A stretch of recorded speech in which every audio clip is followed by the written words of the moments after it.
summer blackberry picking. We have a lot that's not ready yet, but we have a lot that is ready. So much so, just got finished picking. And I'm going to show you the beautiful bounty that the Lord provided. All right, this is what we got today. Wait. This is the large Pyrex bowl.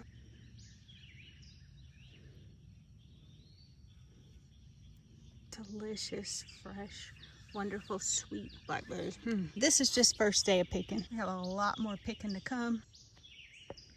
All right, friends, the first thing we're gonna make this year with our fresh blackberries is my version of Blackberry Brandy. We're gonna start with, this is approximately 8 cups of berries and 2 cups in here, so approximately 10 cups of berries. I just got in the house with them. I put them in a sink of fresh, clean water with a little bit of baking soda just to pull out all the dirt. Once I remove them from the sink of that water, I put them back in this bowl.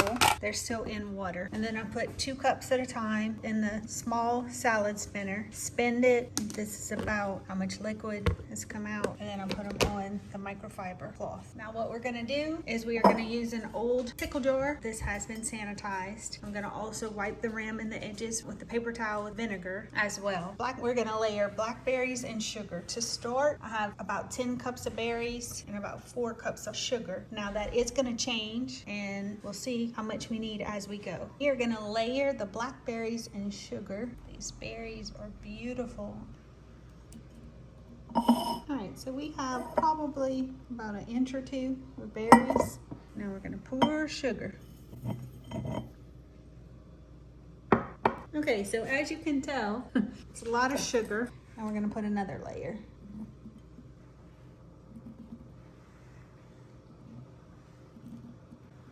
Now we have another 1.5 inches, 2 inches of berries. It's time to put more sugar.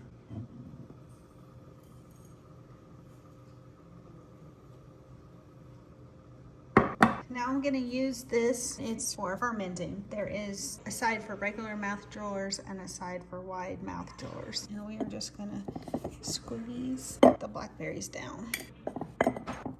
We're gonna go with our 3rd layer. So after I did 3 layers, it was up to here, and then I've just been squishing and basically mashing some of the blackberries. As you can see, there's so much blackberry liquid in there now. Now we're gonna continue. We're gonna go ahead and add these berries. All right, this is all 18 cups of berries. So this is basically, this was on the inside, not the outside, but this is basically everything that I picked. Large Pyrex bowl full, 18 cups. Plus, initially we did 4 cups of sugar, and then I refilled this jar, another 4 cups, and there's only about 3/4 of a cup left. So this is approximately 7.5 cups of sugar and 18 cups of blackberries. I'm gonna go ahead and mash this down, and then we're gonna cap it, this last bit of sugar.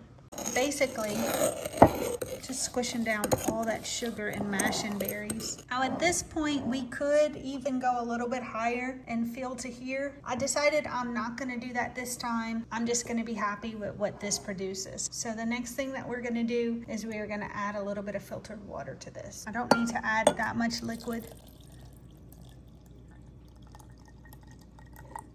This was about 12 ounces, so I added probably about 10 ounces of liquid. And then I'm gonna put that sugar on top, and I'm actually gonna add some more sugar. This is another 2 cups of sugar.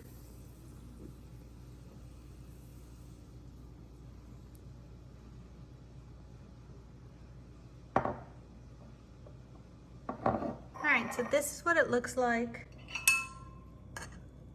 That's down at 1. Now we're just gonna add sugar on the top.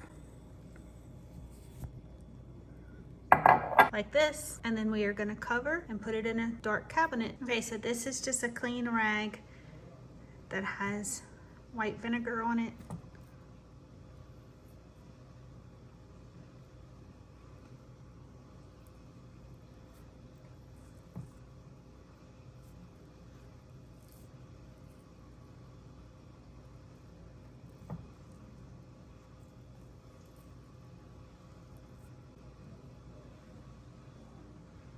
It's been sitting probably about 10 minutes. I probably overfilled it and it's gonna expand during the fermentation process, but that's okay. I'm putting a couple of layers of saran wrap on top of this. I'm gonna cover it with a rubber band. I'm gonna place the cap on top, but I'm not gonna screw it tight, so it'll just be on there loosely. Then I'm gonna put it inside a baking dish. When it fills over, it will be protected from the floor. Now I'm gonna put this in a cool, dark place, and we are gonna come back and we are gonna stir it every day for the next week or so. This is why I put it in a dish that has some height to it, because it overflows. Even though this is not on tight, the reason you want to stir it every day for a week or so is because you don't want it to settle. This is day 3. I just wanted to show you so it does spill over, and or this is day 4, so I'm gonna go ahead and do this for 3 more days. So I'm gonna do this with you just so you can see what I do.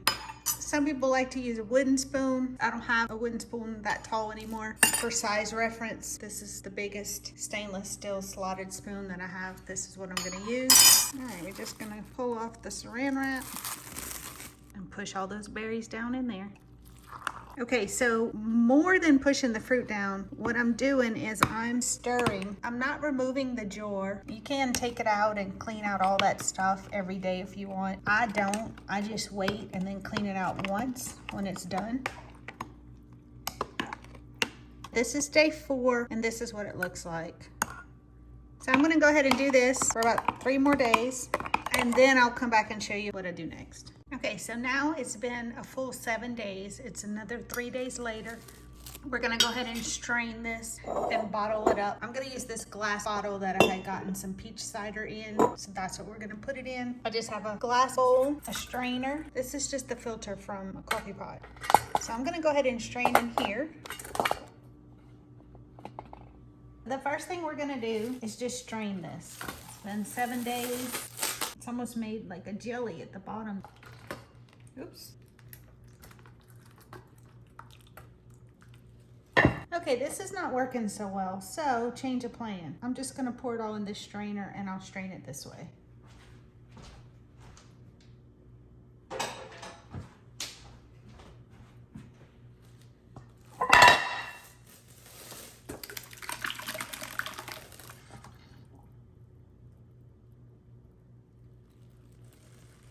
Now the key was to make sure that the fermentation process was complete. And the way you do that is to make sure that there was no more air bubbles in here. Now what we're gonna do with all of this is we're gonna make a pie or a cobbler. I think I'm gonna make a blackberry cobbler. We're gonna let this strain really good. So what we're gonna do is we're gonna take this colander and we're gonna stick it in this one. So that way it's not sitting in the liquid. Now we're gonna try to strain it using the coffee filter. I just have a glass pitcher and I'm gonna prop the coffee filter in there. All right, let's try this way.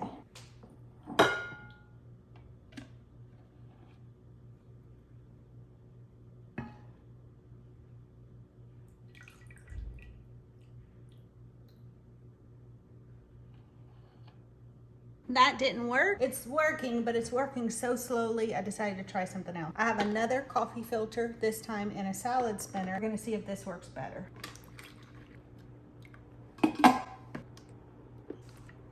All right, so this is what I decided. This is not working. I have no cheesecloth, which is typically what I've used in the past, and I don't have any cheesecloth. I tried the coffee filter. It's not working very well. So I'm not gonna worry about it. I'm just gonna fill this container. It will have a few seeds, and then I will strain it before we actually drink it. Typically, I would strain it now before, but this way we'll just do it backwards. It's okay. Things don't always work out the way we want them to. We just find solutions and we keep going. So the next thing we're gonna do is fill this up without filtering it a second time. We did run it through the big strainer, but it still has a few seeds in it. Okay, now we're gonna keep going. I think it's gonna be easiest to fill this up and then pour it in.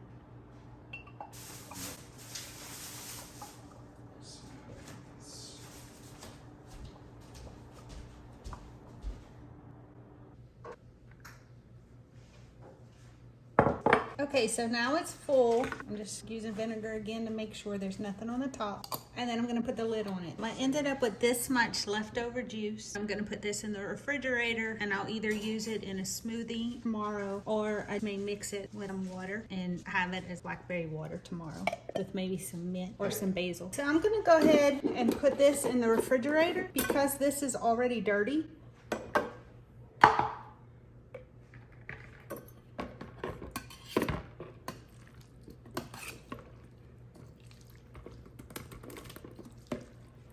This is a salad spinner. It was already dirty, so it'll work. I'll go ahead and pour that fruit in here. All right, so this is what we have, and I'm gonna go ahead and put the salad spinner lid on it for now and put it in the refrigerator. I'll give it a day or so. I'll think about what I wanna make with this, and then I'll make another video. So come back and check out what I've done with the blackberries. All right, friends, this mess is much larger than it usually is when I make this. I used to have a cheesecloth, and so it was very simple. I'd run it through a strainer like this the first time, and then I'd run it through a cheesecloth, and it was all done. This portion could be filtered a second or a third time. I may just decide to keep it as is, depending on how I use this. If we're gonna drink this, I will strain it. If we're gonna use it in some type of cooking, then I probably won't strain it. But this way, I'll just keep it like this. It was easier, and I'll put it through a second or a third strainer whenever I'm ready to use it. So it'll be ready in about 3 months, sometime around Thanksgiving. But the longer it sits, the better it'll be. So from this point on, it could just go in the shelf in the back of the pantry until if or when I'm ready to use it.